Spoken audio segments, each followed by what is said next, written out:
প্রণয়ের অমল কাব্য, পর্ব সংখ্যা ৩৫। লেখক DRM সোহাগ। গল্প পাঠে আমি অরোরা ইসলাম। ইরফান ঢোক গিলল। লম্বা করে শ্বাস টেনে মায়রার কাঁধে হাত রেখে মায়রাকে নিজের থেকে সারিয়ে দাঁড় করায়। মায়রা আবারও ইরফানের দিকে সিটিয়ে আসে। ইরফান বাধা দিল না। সে ঠোঁট বাঁকায়, দুহাতে মায়রার গাল ধরে ওপরের দিকে করে।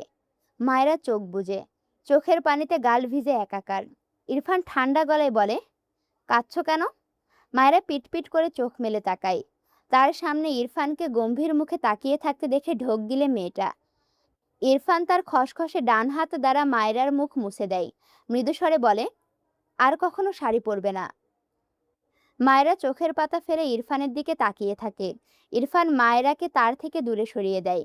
মায়রা উল্টো ঘুরে পড়ে যাওয়া আঁচলটা কাঁধে টেনে তোলে। ইরফান মায়রার দিকে তীক্ষ্ণ চোখে চেয়ে আসে। এগিয়ে গিয়ে উল্টো ঘুরে দাঁড়ানো মায়রার সামনে দাঁড়ায় ইরফান। মায়রা দ্রুত দুপা পিছিয়ে যেতে চায়। ইরফান মায়রাকে টেনে ধরে। মায়রা শুকনো মুখে ইরফানের দিকে তাকায়। ইরফান মায়রার মুখ বরাবর তার মুখ নিয়ে মোহনীয় গলায় বলে, ইউনো, শাড়ি পরে তোমাকে কতটা জঘন্য লাগে। আর কখনো পরবে না, আন্ডারস্ট্যান্ড? মায়েরা চোখ নামিয়ে নিয়েছে। ইরফানের কথায় রাগ হওয়ার কথা, কিন্তু তার রাগ হলো না। বরং ইরফানের ভয়েস টোনে তার শরীরে অদ্ভুত শিরশিরানি অনুভূতি হয়। ইরফান মায়েরার গলার নিচে তিলটায় ডান হাতের বুড়ো আঙুল ছুঁয়ে দৃষ্টি সেথায় নিবদ্ধ রেখে গলা নামিয়ে বলে, you are a very little girl. Little গার্লদের জন্য শাড়ি নয়। মায়েরা ঢোক গিলে ইরফানকে ঠেলে তার থেকে সরাতে চায়। ইরফানের বোধহয় পছন্দ হলো না মায়েরার এমন ব্যবহার। বা হাতের গতি বৃদ্ধি করে শক্ত হাতে মায়েরাকে নিজের সাথে চেপে ধরে। মায়েরা মৃদু আর্তনাদ করে ওঠে। ইরফান তাকায় মায়েরার পানে, গম্ভীর গলায় বলে, আম্মুর অজুহাতে আর কখনো শাড়ি পরবে না, ওকে? মায়েরার মন খারাপ হয়। শাড়ি মেয়েদের সৌন্দর্য। শুনেছে স্বামীরা নাকি মেয়েদের শাড়ি পরে দেখতে খুব পছন্দ করে, আর ইরফান তাকে শাড়ি পরতেই দেয় না। পরলেও বলে জঘন্য লাগছে। ইরফান অনবরত মায়েরার গলার নিচে স্লাইড করে। মায়েরা মিনমিন করে বলে, হাত সরান। ইরফান মায়েরার নত মুখ পানে তাকায়। ইরফানের চোখ দুটো কেমন যেন লাল হয়ে গিয়েছে। মায়েরা মাথা তুলে ইরফানের দিকে তাকালে দেখল ইরফানের চোখ লাল। মায়েরা ঢোক গিলে প্রশ্ন করে, আপনি কি অসুস্থ? ইরফান ছোট্ট করে বলে, হুম। মায়েরা তার গলায় ইরফানের স্লাইড করা হাত বা হাতে ধরে ফেলে। মিনমিন করে বলে, কি অসুখ আপনার? ইরফান মায়েরার মুখ পানে চোখ বুলিয়ে কণ্ঠে বিরক্তি ঢেলে বলে, শাড়ি পরেছো কেন স্টুপিড? মায়েরা আবারও মিনমিন করে বলে, আপনার আম্মুই তো বলল। ইরফান শুষ্ক ঢোক গিলে মায়েরার পেট জড়িয়ে উঁচু করে ধরে বেডের কাছে নিয়ে আসে। বেডের পাশে দাঁড়িয়ে বাম পা মাটিতে রেখেই ডান পা বেডের ওপরে রাখে। এরপর মায়েরাকে তার ডান পায়ের উরুতে বসিয়ে দেয়। মায়েরা মৃদু চেঁচিয়ে দুহাতে ইরফানের গলা জড়িয়ে ধরে। কাপা কণ্ঠে বলে, নামা নামাই, পড়ে যাব। ইরফান শান্ত চোখে মায়েরার মুখ পানে চায়। ডান হাতে মায়েরার কোমর জড়িয়ে বাম হাতে মায়েরার সামনে আসা চুলগুলো পিছনে নিয়ে যায়। দৃষ্টি মায়েরার গলার নিচে তিলটায় নিবদ্ধ। মায়েরা ইরফানের দৃষ্টিতে এলোমেলো দৃষ্টি ফেলে। কাপা কণ্ঠে কিছু বলতে চায়, আপনি? বলতে পারে না। ইরফান তার আগে মায়েরার গলায় মুখ গুজে দেয়। মায়েরার শরীর ঝাঁকি দিয়ে ওঠে। ইরফানের পায়ের ওপর ঝুলিয়ে বসা দুহাত ইরফানেরও জড়িয়ে ধরা গলায় হাতের বাঁধন ঢিলে হয় আপনা আপনি। পড়ে যেতে নিলে ইরফান দুহাতে শক্ত করে মায়েরার কোমর জড়িয়ে ধরে। লম্বা শ্বাস টানে। মায়েরা কেঁপে ওঠে। ইরফান মুখ নামিয়ে মায়েরার তিলটার ওপর তার শুষ্ক ঠোঁটজোড়া রেখে বিড়বিড় করে বলে, মাই বাট ফ্লাওয়ার। মায়েরা ইরফানকে ঠেলে সরাতে চায়। ইরফান বোধহয় বিরক্ত হলো। তিলটার ওপর বেশ অনেকটা শক্তি খাটিয়ে দাঁত বসায়। মায়েরা মৃদু আর্তনাদ করে ওঠে। ইরফান ছেড়ে দেয়, তবে মুখ তোলে না। সেভাবে বেশ কিছুক্ষণ থেকে ছোট্ট একটা শব্দহীন চুমু এঁকে দেয় ক্ষতস্থানে। মায়েরা বোধহয় বুঝল, হৃৎপিণ্ড লাফিয়ে বেরিয়ে আসবে বোধহয় মেয়েটার। ইরফান মাথা তুলে তাকায় ইরফানের মুখ পানে। মায়েরা মাথা নিচু করে চোখ বুজে। ইরফান গম্ভীর গলায় বলে, শাড়ি পরে আমাকে অসুস্থ বানিয়ে বলো আমি অসুস্থ কিনা, স্টুপিড গার্ল। ইরফানের কথা মেয়েটার মাথার উপর দিয়ে গেল। সে শাড়ি পরলে এই লোক অসুস্থ হবে কেন? কি অদ্ভুত যুক্তিহীন কথাবার্তা। ইরফান মায়রাকে মেঝেতে দাঁড় করিয়ে দেয়। মায়রা পড়ে যেতে নিলে ইরফান আগলে নেয় মায়রাকে। ঠোঁট বাঁকায় সামান্য। বাঁ হাতে মায়রাকে নিজের সাথে আগলে ধরে ডান হাতে কামড় দেওয়া স্থান স্পর্শ করে। এটুকুতেই কেমন লাল হয়ে গিয়েছে। ইরফান সূক্ষ্ম হাসল, মৃদুস্বরে বলল, it's a punishment for you. আরও ইচ্ছা আছে শাড়ি পরার? মায়েরা ইরফানের থেকে দূরে সরে দাঁড়ায়, মাথা নিচু করে চুপ করে দাঁড়িয়ে থাকে। এলোমেলো শাড়ি পরিহিত মায়েরাকে দেখে ইরফান বারবার ঢোক গিলে কপালে দু আঙুলের সাহায্যে স্লাইড করে বিরক্তির নিঃশ্বাস ফেলে। অতঃপর মায়েরার পানে চেয়ে গম্ভীর গলায় বলে, শাড়ি তুমি খুলবে নাকি আমি? মায়েরা মাথা নিচু করে মিনমিন করে বলে, আপনি যান। ইরফান মায়েরার দিকে এগিয়ে এসে গম্ভীর স্বরে বলে, নো, আই থিঙ্ক তুমি আমার দেওয়া পানিশমেন্ট লাইক করছো, তাই এখনো দাঁড়িয়ে আছো। Am I right? কথাটা বলে মায়েরার দিকে আরেকটু এগিয়ে গেলে মায়েরা দুহাত ইরফানের পেটে রেখে ঠেলে দেয়। মিনমিন করে বলে, খুলছি তো শাড়ি, আপনি যান প্লিজ। ইরফান গম্ভীর গলায় বলে, নো। মায়েরা বুঝতো এই লোক যাবে না, তাকে ওয়াশরুমে যেতে হবে। কি আর করার। ভাবনার মাঝেই ইরফান গম্ভীর গলায় বলে, 5 মিনিটস টাইম, ফার্স্ট চেঞ্জ করো। কথাটা বলে বেলকনিতে চলে যায়। মায়েরা স্বস্তির নিঃশ্বাস ফেলে। দৌড়ে গিয়ে বেলকনির দরজা আটকে দিয়ে এপাশে থাকে। এরপর দরজা ঘেঁষে দাঁড়িয়ে থম মেরে কিছুক্ষণ দাঁড়িয়ে রইল। ডান হাতে ইরফানের কামড় দেওয়া স্থানে হাত দিলে ব্যথা পায়, কেঁপে ওঠে কেমন। ঢোক গিলে নিজেকে শান্ত করে। একটা কালো জামা বের করে ফটাফট শাড়ি পাল্টে জামা পরে নেয় মায়েরা। এর মাঝে খুক খুক করে বেশ কয়েকবার কাশল। উপাস থেকে ইরফান রেগে বলে, স্টুপিড, ওপেন দ্য ডোর। মায়েরা ঢোক গিলে ওড়না ছাড়াই দৌড়ে দরজা খুলতে গিয়ে আবারও পিছিয়ে আসে। ওড়না খুঁজতে থাকে, বাট খুঁজে পায় না। মুখটা অসহায় হয়ে আছে। ওপাশে ইরফান বিরক্ত হয়। মায়েরা উপায় না পেয়ে শাড়ির গায়ের ওপরে জড়িয়ে দ্রুত দরজা খুলে দেয়। ইরফান রেগে বলে, হোয়াটস ইউর প্রবলেম স্টুপিড? মায়েরা দুপা পিছিয়ে গিয়ে আমতা আমতা করে বলে, সরি। ইরফান দেখলো মায়েরা নিজের গায়ে শাড়ি পেঁচিয়ে রেখেছে। বিরক্ত হলো। একে শাড়ি খুলতে বলল, আবারও সেই শাড়ি পেঁচিয়ে রেখেছে। ইরফান মায়েরার কাছ ঘেঁষে দাঁড়িয়ে শাড়ি নিয়ে টান দিতে নিলে মায়েরা উকি করে। ইরফান ভুরু কুঁচকে তাকায়। মায়েরা অনবরত কাশতে থাকে। ইরফান হতভম্ব হয়ে যায়। মায়েরার গাল দু হাতে ধরে মায়েরার মুখ পানে তাকালে দেখল কাশতে কাশতে মেয়েটার চোখ মুখ কেমন লাল হয়ে গিয়েছে। ইরফান বিচলিত কণ্ঠে বলে, কি প্রবলেম হচ্ছে তোমার? মায়েরা ঠেলে ইরফানকে সরিয়ে দিতে চাই। কোনো রকমে হাঁসফাঁস করতে করতে বলে, আপনি সিগারেট খেয়েছেন, আমার বমি আসছে। ওয়াক। ইরফানের মনে পড়ল মায়েরার অ্যাজমার প্রবলেমের কথা। অনুতপ্ত স্বরে বলে, সরি লিটল গার্ল। মায়েরা ইরফানের কথা শুনলই না। তার বমি আসছে। এই লোক মনে হয় সিগারেট গায়ে মাখিয়ে নিয়ে এসেছে। হঠাৎই হাঁসফাঁস করতে করতেই রেগে বলে, সরবেন আপনি? দেখছেন না আমার বমি পাচ্ছে? এসব ছাইপাশ খেয়ে ঘেঁষাঘেঁষি করছেন কেন? উফ।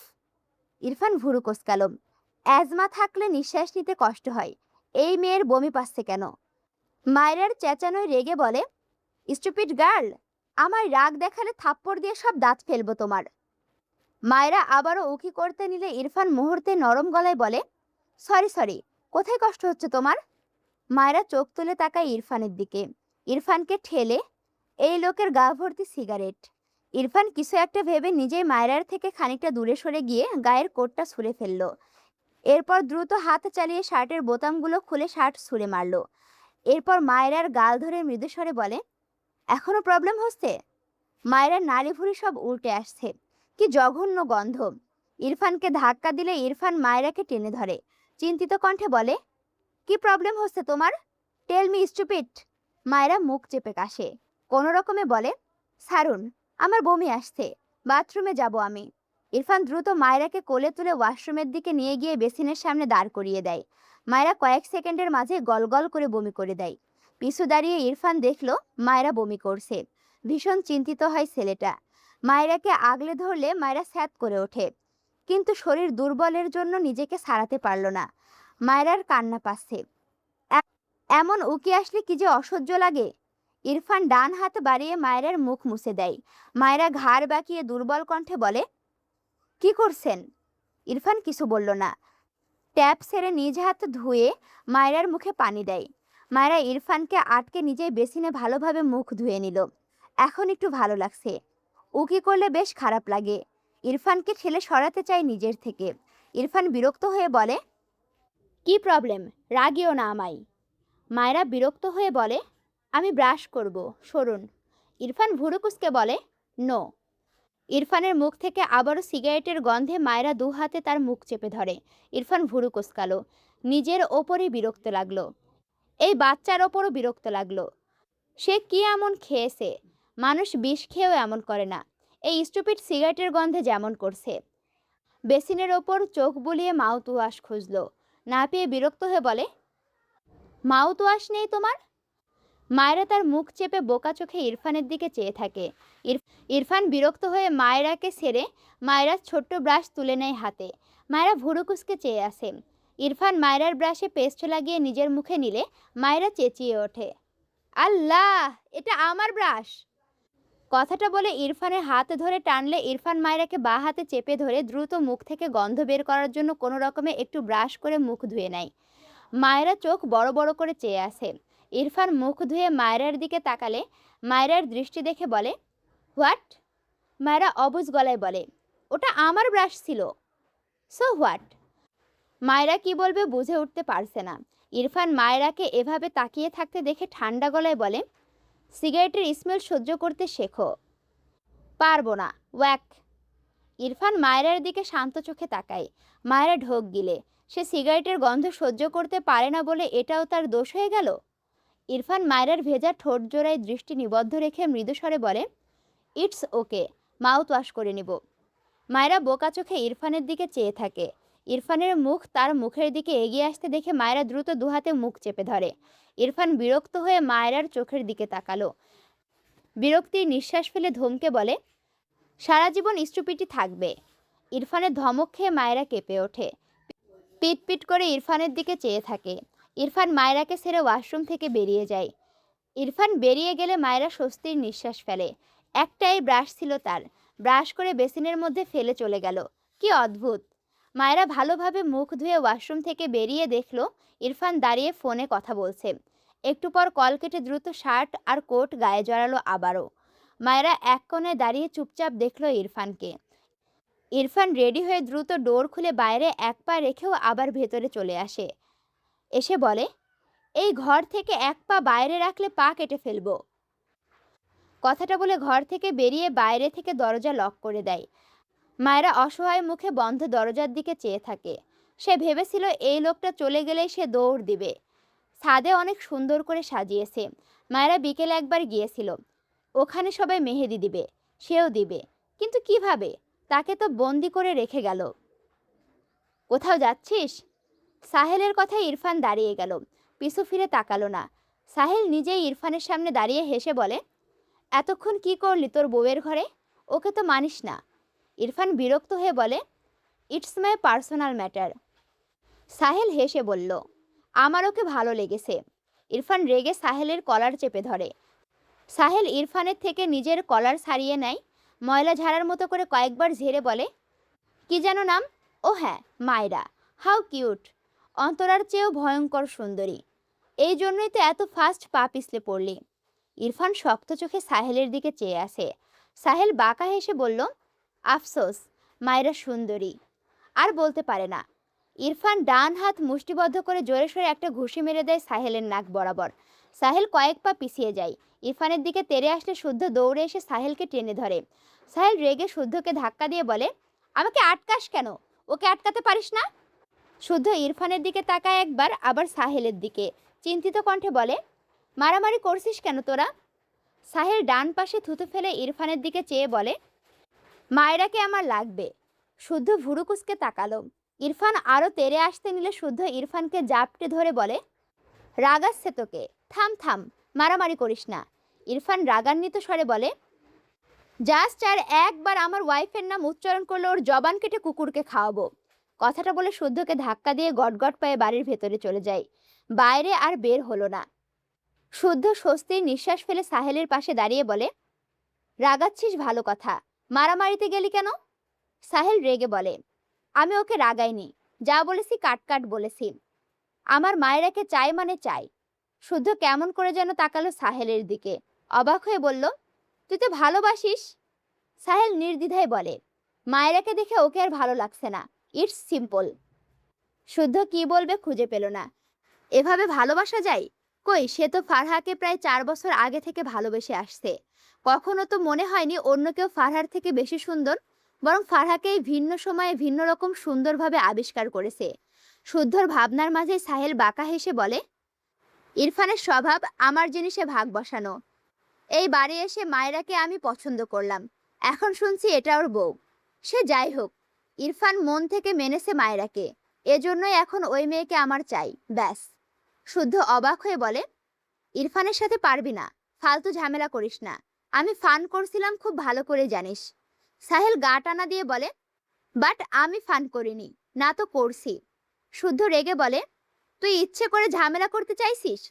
সাহেল হেসে বলে, ইরফানের সাথে তোর বন্ধুত্বের সম্পর্ক, আমার নয়। আমার সাথে নিজেকে গুলিয়ে ফেলছিস কেন?